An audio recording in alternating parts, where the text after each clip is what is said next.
말 많은 기자들이 요즘 핫한 이슈를 짚어보는 뒷담화. 담화. 아니, 너무 가까운 거 아니에요 오늘? 아니, 거리가 좀 가까워졌는데? 저는 좀 피차 불편해요. 그런 사이 좋아지시라고.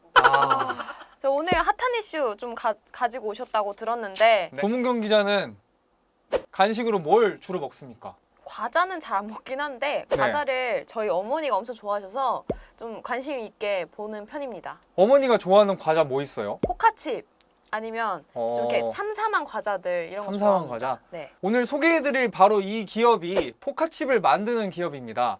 포카칩보다도 이 기업을 먹여 살린 거는 바로 저 알 것 같아요. 잠깐. 초코파이? 초코파이인데요. 이 기업은 바로 오리온입니다. 1956년에 동양제과라는 이름으로 설립이 됐는데 초코파이 정 대표 제품이죠. 그리고 연달아서 오징어 땅콩과 다이제, 포카칩 등을 연달아 냈습니다. 그리고 2003년에 드디어 오리온으로 사명을 변경하면서 이 오리온이 영업이익률을 많이 낸다고 하는데 왜? 어떤 비결이 있는지 이거에 대해서 짚어보려고 합니다. 잠깐만요. 근데 영업이익률이라고 하셨어요? 네, 영업이익률입니다. 영업이익은 많이 들어봤는데 영업이익률은 좀 헷갈리시는 분도 많으실 것 같아서 한번 좀 알려주세요. 영업이익률이 뭐예요? 간단하게 설명을 드릴게요. 우리 기업이 매출하고 영업이익은 많이 보셨잖아요. 네. 그럼 매출액 대비해서 영업이익이 얼마나 났는가 이 비율을 뜻하는 게 영업이익률입니다. 그러면 영업이익률이 높을수록 그 회사가 잘하고 있다라고 보면 되겠네요. 맞아요. 회사가 경영활동, 생산을 되게 효율적으로 하고 있다. 영업활동을 통해서 수익을 굉장히 많이 내고 있구나. 그러니까 쉽게 말해서 물건을 팔아서 남는 돈이 많다. 이런 의미예요. 근데 그러면 오리온은 식품업계 중에서는 영업이익률이 어느 정도 좋은 편이에요? 오리온은 영업이익률, 연간 영업이익률이 보통 이제 15% 내외거든요. 근데 식품업계의 통상적인 영업이익률이 몇 %인지 아세요? 한 13% 되지 않을까요? 식품업계가 이제 통상적으로 얘기하는 영업이익률이 바로 5%입니다. 3분의 1이네요. 그렇죠. 오리온이 그거보다 평균적으로 3배 정도가 높은 수치인 거예요. 간단하게 짧게 비교하자면 1분기 기준으로 이제 매출 규모가 식품업계에서 가장 큰 CJ 제일제당 같은 경우는 한 3.6% 나왔고 동원 F&B는 한 4%, 이 대상그룹 같은 경우는 2.5% 나왔습니다. 근데 오리온은 1분기에 14.9% 나왔습니다. 영업이익률이 좋다는 게 그럼 결국 그 회사가 경영을 잘하고 있다 이렇게 좀 생각할 수 있을 것 같은데 도대체 비결이 뭐예요? 그럼? 오리온이 높은 영업이익률을 낼 수 있는 첫 번째 이유는 바로 해외 사업 비중이 높다입니다. 해외 사업 비중이 높으면 영업이익률이 높아지나요? 1분기 기준으로 봤는데 한국 법인에서는 15%가 나오거든요. 네. 러시아의 경우에서는 17.2%가 나왔습니다. 그러니까 그 회사가 러시아에 설립한 현지 법인의 영업이익률이 17%라는 거죠? 맞아요. 지난해 4분기 기준으로는 베트남에서는 21.7%가 나오기도 했습니다. 상당히 높은 매출을 기록하고 있네요. 네, 맞아요. 그 이유가 뭘까요? 1993년에 중국에 이제 사무소를 설립하면서부터 해외 진출을 했는데 지금으로 치면은 해외에 총 11개의 공장을 가지고 있습니다. 그러니까 해외 11개 공장을 통해서 현지에서도 오리온의 예를 들면 초코파이 같은 수요를 원하잖아요. 그러면 우리나라에서 생산하면은 그걸 수출을 해야 되는데 그러면 당연히 물류비, 운반비가 많이 들겠죠. 미리부터 오리온은 해외에 진출을 했기 때문에 현지 공장에서 그 수요에 대응할 수 있는 거예요. 만들어내는데 그 원가가 남들보다 좀 더 낮다는 말씀이시네요. 맞아요. 현지 공장을 통해서 생산하기 때문에 그 시설이 제조 원가를 낮출 수 있다. 이게 해외에서 높은 영업이익률을 기록할 수 있는 오리온의 비결입니다. 다른 회사보다 그러면 매출 원가가 훨씬 낮은 편인가요? 어떤 한 제품을 만드는데 원가가 들잖아요. 그 원가가 당연히 낮아야 영업이익이 높은 거잖아요. 그쵸. 그걸 이제 매출 원가율이라고 합니다. 이 매출 원가율을 살펴봤는데 지난해 사실 물가 급등의 영향으로 매출 원가율이 62% 정도가 나왔어요. 이게 높은 건지 잘 가늠이 안 되는데 다른 회사는 어느 정도 나왔는지. 지난해 기준으로 했을 때는 롯데 웰푸드 같은 경우는 71%가 나왔고 혜태제과 식품 같은 경우가 67%, 크라운 제과가 68% 나왔습니다.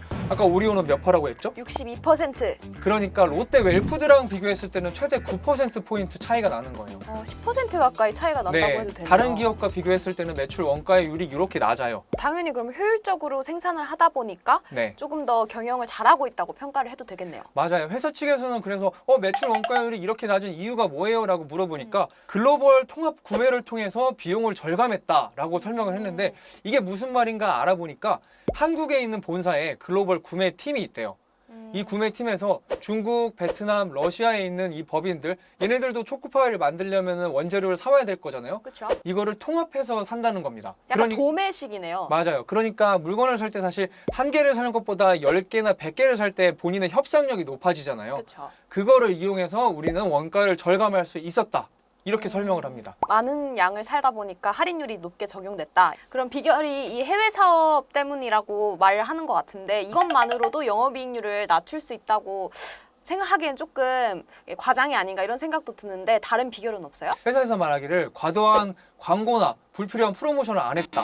그러니까 판매 관리비를 줄였다라고 설명을 했어요. 회사에서는. 근데 못 본 것 같아요, 진짜. 그러게요. 요새 TV 광고에서도 잘 못 본 것 같긴 TV 한데 광고를 했던 때보다 근데 이익률이 좋았다는 거잖아요. TV 광고를 이제 할 필요가 없을 만큼 초코파이라는 브랜드가 너무 그렇죠. 유명해서 그런 거 아닐까요? 그럴 수 있겠네요. 궁금해서 데이터로 확인을 해봤습니다. 아, 네네. 데이터로 확인했는데 일단 2018년에 이 매출에 대비해서 판매 관리비 비중이 한 30% 정도였거든요.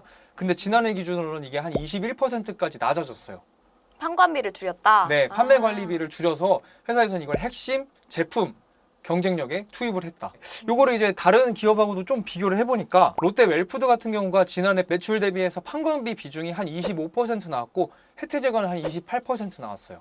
그러니까 이제 같은 제과를 만드는 업체랑 비교했을 때도 판관비 비중이 훨씬 낫네요. 조금 낮은 수준이다. 데이터로 이렇게 증명이 됐습니다. 되게 여러 가지를 경영을 참 잘했다고 생각이 드는데 제가 아까 언뜻 조금 들었는데 또 다른 이유가 있다고 들었거든요. 마지막 하나가 있는데 소비자 데이터를 활용을 했다는 건데 이게 무슨 말인가 하면은 예를 들면 내가 초코파이 5개를 원하는데 회사에서는 이거를 10개를 만들었어요. 그러면 나머지 5개는 폐기 처분해야 되죠. 네, 이러면 회사에서는 사실 손해 아닙니까? 그렇죠. 그렇기 때문에 소비자가 5개 원하는 거를 미리 캐치를 해서 우리는 딱 5개만 만들겠다. 약간 전산화를 시켰다, 데이터를. 맞아요. 이런 소비자 데이터, 이런 수요를 실시간으로 예측해서 잘 팔리는 거는 공급을 늘리고 안 팔리는 신제품 같은 경우는 빨리 접었다고 해요. 그래서 이제 회사 측이 설명한 게 무서운데? 올 1월에서 5월에 반품률이 한 0.4%대로 낮아졌다. 진짜 실제로 반품률이 줄었네요. 네. 초코파이나 뭐 이런 오리온의 제품들이 해외에서 참 인기가 많다라고 저는 이해가 되거든요. 그래서 이 얼마에 팔리길래 우리나라보다 이렇게 인기가 많은지 궁금하네요. 초코파이요? 네, 얼마에 팔리는 거예요? 초코파이는 얘기해줄까요?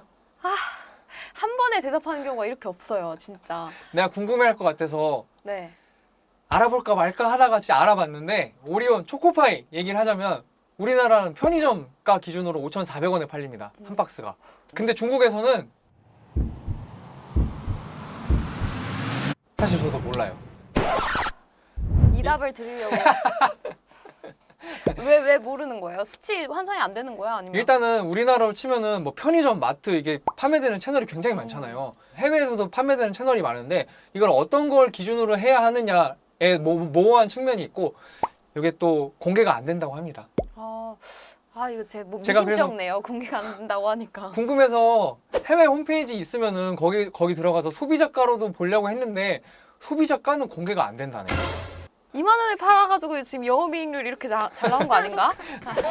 그 정도는 아닐 장난입니다. 건데. 네. 그러면 진짜 어느 정도로 초코파이가 인기가 있는지 뭐 옛날에 저희 뭐 북한 사람들이 일당을 초코파이로 받아갔을 정도로 인기가 많았었잖아요. 그런 느낌이 중국이나 베트남에서 지금 일어나는 거예요? 뭐 제가 듣기로는 초코파이를 결혼식 답례품으로 준다고도 하네요. 그게 아니면 뭐 제사상에도 올리기도 하고. 상당히 그러면 진짜 위상이 초코파이가 지금 많은 것 같은데 해외에서는 뭐 다른 뭐 특별한 제품으로 좀 바꿔서 판다던가 그 나라의 뭐 현지화 같은 거요? 그렇죠. 그게 그것도 진행되는 제가 거예요. 알아봤는데 네. 궁금해요?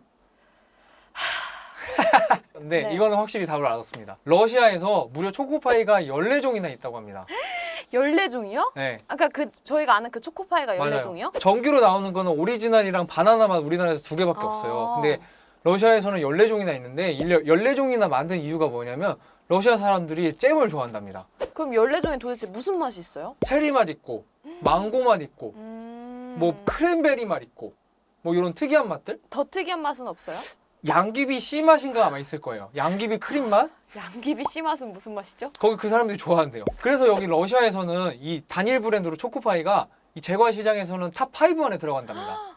진짜 상당한 위상이네요. 사실 요새 오리온이 인도에도 진출하고 있는데 인도에는 이 채식 인구가 많잖아요. 네. 그래서 초코파이에 들어가는 이 마시멜로를 채식 마시멜로 아. 이런 걸 사용을 한답니다. 와, 비건이면 저도 한번 먹어보고 싶네요. 저도 비건에 관심이 좀 많아가지고. 너 인도 비건이야? 가서 저 비건은 아닌데요. 너 양갈비 먹잖아. 조용히 하세요. 가식적입니다. 건강을 위해서 한번 먹어보고 싶다는 말이었고요. 투자자분들이 이 회사는 좀 이거 믿고 투자할 수 있겠다 하는 부분들이 좀 있나요? 믿고 투자할 수 있겠다. 이거까지는 잘 모르겠지만 오리온이 신사업으로 내걸은 게 3개가 있어요. 간편식, 음료, 바이오 사업인데 사실 이 중에서 제가 좀 눈여겨보는 거는 단백질. 제과라는 게 사실 이 어린이들이 주요 타깃이지 않습니까? 그렇죠. 근데 이 영유아 인구가 사실 줄다 보니까 이거를 좀 확장할 필요가 있어요. 그래서 성인들도 먹을 수 있는 게 뭐냐? 단백질 음료, 단백질 바. 그래서 이 닥터유라는 브랜드로 닥터유 알죠? 알죠. 그게 닥터유가 오리온이구나. 네, 그게 오리온 거예요. 이미 그럼 사업 다각화를 좀 시작하고 있었네요. 네네네. 그거랑 이제 뭐 제주 용암수나 음. 아니면 뭐 중국 회사랑 합자법인을 설립해서 무슨 치과 보존 치료 이런 바이오 사업도 하고 있어요. 오리온이 이제 그거를 이제 신성장 동력으로 삼고 있습니다. 제가 좀 증권부 기자다 보니까 또 주가 얘기를 안 할 수가 없을 것 같아요. 1분기 실적이 좀 안 좋게 나왔다. 좀 기대보다 안 좋았다라는 말이 많던데 2분기는 어떤지 좀 궁금한데. 2분기에는 1분기보다는 성적이 나아질 거라고 얘기는 해요. 왜냐면 사실 오리온 측에서 설명한 게 1분기에 성적이 안 좋았던 이유가 중국하고 베트남에서 굉장히 수익이 많이 난다고 했잖아요. 매출이 많이 난다고 했잖아요. 근데 중국이랑 베트남의 최대 큰 명절이 한 열흘가량 빨리 땡겨지면서 여기서 판매했던 실적들이 지난해 4분기에 반영이 됐다고 해요. 그러니까 4분기에 미리 반영이 돼서 네. 1분기가 상대적으로 안 좋게 나왔던 것뿐이다. 네, 그렇게 해명을 하고 있고요. 오리온 주가를 그래서 저도 보고 왔는데 오늘 종가 기준으로는 12만 3,500원이라고 해요. 근데 1년 전 거랑 제가 비교를 해보니까 1년 전에는 9만 1,200원이어서 그거에 비해서는 한 26% 올랐어요. 상당히 1년 전보다는 좀 네. 많이 오른 상황이네요. 근데 주가란 게 사실 뭐 알 수가 없죠. 그렇죠. 그리고 네. 사실 증권가는 지금이 저평가다라는 음. 평가를 많이 내놓고 있긴 해요. 왜냐면 1분기 때 워낙 안 좋았기 때문에 2분기에 베트남과 중국 실적이 좀 많이 올라올 거라고 해서 저는 조금 들어가 볼까라는 생각도 좀 드는 것 같은데 목표 주가 어느 정도로 증권가가 냈나요? 목표 주가는 신한투자증권에서는 한 17만 원, 하이투자증권하고 DS투자증권에서는 목표 주가를 한 18만 원으로 설정을 했습니다. 근데 이제 사는 거는 본인의 몫이겠죠? 그렇죠. 저는 그런데 하실 거예요? 오리온이요? 투자하실 거예요? 유통부 기자로서? 조금 생각을 해보겠습니다.